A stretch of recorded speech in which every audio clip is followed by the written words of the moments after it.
It was a terrible night for poor people, for the middle class, for seniors who rely on Social Security, for our allies in Ukraine. Speaking of crying people on television, here's Jimmy Kimmel. Let's be honest, it was a terrible night last night. It was a terrible night for women, for children, for the hundreds of thousands of hardworking immigrants who make this country go, for healthcare, for our climate, for science, for journalism, for justice, for free speech.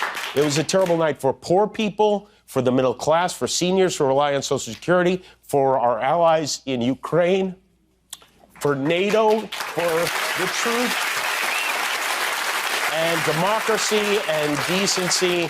And it was a terrible night for everyone who voted against him. And guess what? It was a bad night for everyone who voted for him, too. You just don't realize. Guys, there was so much nonsense there. I'm going to need a new Sharpie. It was a bad night for women. Oh, no, we're going to have less abortions. It was a bad night for children. Oh, no, more children are going to be born. Oh, no, it was a bad night for immigrants. Oh, we're going to have legal ways to come into the country. Oh, no, it was a bad night for healthcare. Oh, that's weird. We're not going to force people to be locked down in their homes anymore. It was a bad night for science. Don't get me started. It's a bad night for journalism.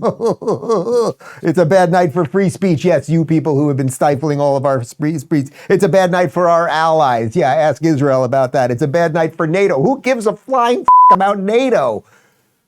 Et cetera, et cetera. He's just a sad, sad man. Do we have a still image, maybe a close-up still image of his sadness? Look at the poor, sad man. All of the money, all of the fame, and you didn't get what you want.